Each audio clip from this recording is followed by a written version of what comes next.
নমস্কার বন্ধুরা, চৈতালির হেসেলে আপনাদের সবাইকে অভিনন্দন। আজ আমি দই ক্যাপসিকামের রেসিপিটা নিয়ে এসেছি। কীভাবে তৈরি করছি তাহলে আসুন দেখে নিই। এখানে আমি ক্যাপসিকামটা নিয়েছি। ক্যাপসিকামের প্রথমে মাথার দিকটাকে এইভাবে কেটে নিলাম। এবার এই সিডটাকে আমি ঠিক এরমভাবে বের করে নিচ্ছি। এবার আমি ক্যাপসিকামটাকে ভালো করে ধুয়ে নেব। ধুয়ে নিয়েছি। এবার এটাকে আমি ঠিক এইভাবে কেটে নিলাম। সিডটা যেন না থাকে সেদিকে খেয়াল রাখবেন। এবার ছুরিটা দিয়ে আমি ঠিক এই রকম হাফ ইঞ্চি করে করে ক্যাপসিকামটাকে কেটে নিচ্ছি। দেখুন ক্যাপসিকামগুলো ঠিক এইভাবে কাটা হয়েছে। এবার আমি নেক্সট স্টেপে আসছি। গ্যাসটা আমি অন করে দিয়েছি, কড়াটা গ্যাসে বসিয়ে দিয়েছি। এবার এর মধ্যে দিয়ে দিচ্ছি 1 টিস্পুন হোয়াইট অয়েল। তেলটাকে খুব ভালোভাবে গরম করে দিচ্ছি। তেলটা খুব ভালোভাবে গরম হয়ে গেছে। এবার এর মধ্যে আমি যে ক্যাপসিকামগুলো কেটে রেখেছিলাম সেই ক্যাপসিকামগুলো দিয়ে দিচ্ছি। এবার 2-3 মিনিট ক্যাপসিকামগুলোকে মিডিয়াম টু লো ফ্লেমে রেখে আমি হালকা করে ভেজে নিচ্ছি। 3 মিনিট হয়ে গেছে। ক্যাপসিকামটা বেশ হালকা ভাজা হয়েছে। ঠিক এইরকম ভাজা হবে। এই অবস্থায় আমি গ্যাসের সুইচটাকে বন্ধ করে দিচ্ছি আর ক্যাপসিকামটাকে তুলে নিচ্ছি। এবার আমি ওই কড়ার মধ্যেই দিয়ে দিচ্ছি চিনেবাদাম। আঁচটা কিন্তু মিডিয়াম টু লো ফ্লেমে রাখা আছে। চিনেবাদামকে হালকা আছে আমি একটু ভেজে নিচ্ছি। আছে ভাব ধরবে, তার মানে বুঝতে হবে চিনেবাদামটা হালকা ভাজা হয়েছে। দেখুন চিনেবাদামটার রংটা চেঞ্জ হয়ে গেছে।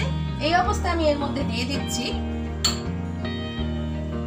আদা কুচি, রসুন কুচি, শুকনো লঙ্কা 2টো আর দিচ্ছি নারকেলের কুচি। ফ্রেশ নারকেল থেকে ছোট ছোট টুকরো করে কেটে নিয়েছি। এবার সমস্ত উপকরণগুলো তেলের মধ্যে দিয়ে খুব ভালোভাবে আমি ভেজে নেব। এই অবস্থায় আমি গ্যাসের সুইচটাকে বন্ধ করে দিচ্ছি। এরপরে নেক্সট স্টেপে আসছি। এবার আমি একটা মিক্সিং জার নিয়েছি। এবার যে বাদাম, আদা, রসুন, শুকনো লঙ্কা যেগুলো আমি ভাজলাম তেলে, সেগুলো আমি মিক্সিং জারে ঠান্ডা করে ঢেলে দিচ্ছি। এবার এর মধ্যে দিয়ে দেবো টমেটো কুচি। টমেটোর সিডগুলোকে আমি বার করে নিয়েছি। বার করে নিয়ে সেই টমেটোটা এর মধ্যে দিয়ে দিলাম। 3টে কাঁচা লঙ্কা। এবার আমি এটা মিক্সিতে খুব ভালোভাবে বেটে নিচ্ছি। এখন মিক্সিতে বাটাটা হয়ে গেছে। এরপর আমি নেক্সট স্টেপে আসছি। এবার কড়ার তেলটা বেশ গরম হয়ে গেছে। এবার এই কড়ার মধ্যে দিয়ে দিচ্ছি 1 ইঞ্চি দারচিনি, দিচ্ছি 3টে ছোট এলাচ আর 2টো লবঙ্গ।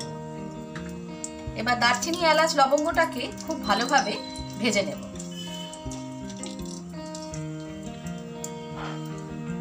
দেখুন এলাচটা বেশ ভালোভাবে ভাজা হয়ে গেছে। এই অবস্থায় এর মধ্যে দিয়ে দিচ্ছি ছোট একটা পেঁয়াজ কুচি। পেঁয়াজটাকে মিডিয়াম ফ্লেমে রেখে ততক্ষণ ভাজতে থাকবো যতক্ষণ না পেঁয়াজের রংটা চেঞ্জ হয়। কালারটা বেশ চেঞ্জ হয়ে গেছে। এবার আমি এর মধ্যে দিয়ে দিচ্ছি যে মিক্সিতে মশলাটা বেটে রেখেছিলাম সেই মশলাটা। এটা কিন্তু মিডিয়াম টু লো ফ্লেমেই রাখা আছে। এবার মশলাটা খুব ভালোভাবে পেঁয়াজের সঙ্গে মিশিয়ে নিচ্ছি। এই অবস্থা আমি এর মধ্যে দিয়ে দিচ্ছি মিক্সিতে অল্প একটু জল দিয়ে সেই মশলা ধোয়া জলটাও এর মধ্যে দিয়ে দেব। 3 মিনিটের জন্য মিডিয়াম টু লো ফ্লেমে রেখে মশলা সমেত সমস্ত গ্রেভিটাকে আমি ভালো করে হতে দেব যতক্ষণ না এর তেলটা ছাড়তে থাকে।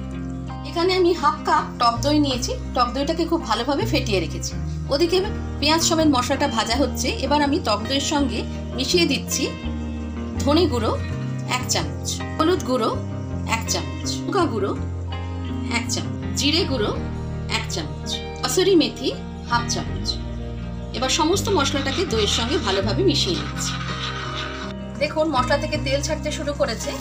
এই অবস্থায় আমি এর মধ্যে দিয়ে দেব টক দইয়ের মিশ্রণটা। এবার আঁচটাকে আমি লো করে দিলাম, দিয়ে টক দইটাকে খুব ভালো করে মিশিয়ে নিচ্ছি। এবার এই অবস্থায় 3 মিনিট মিডিয়াম টু লো ফ্লেমে রেখে খুব ভালোভাবে গ্রেভিটাকে আমি করতে দেব। আর এর মধ্যে এই সময় এখানে দিয়ে দিচ্ছি স্বাদ মতো নুন। এবার নুনটাকেও খুব ভালো করে মিশিয়ে নিচ্ছি।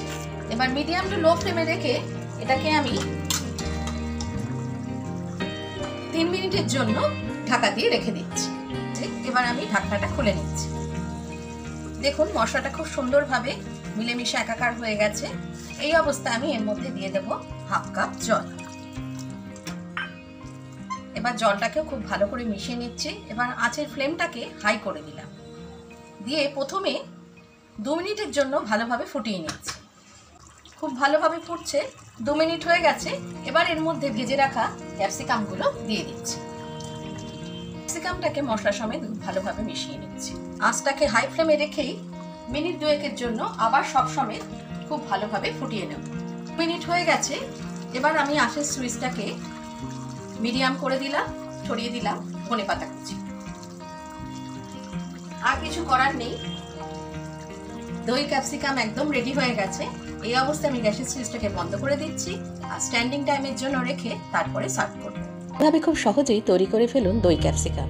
বাড়িতে কিছু নেই, কোনো অসুবিধাই নেই, এই ক্যাপসিকাম দিয়ে দুর্দান্ত স্বাদের এই রেসিপিটা বানান আর সকলের মন জয় করে ফেলুন। আমার আজকের রেসিপিটা যদি আপনাদের ভালো লাগে, লাইক করবেন, শেয়ার করবেন, কমেন্ট করবেন, সাবস্ক্রাইব করতে কিন্তু ভুলবেন না। খুব ভালো থাকবেন।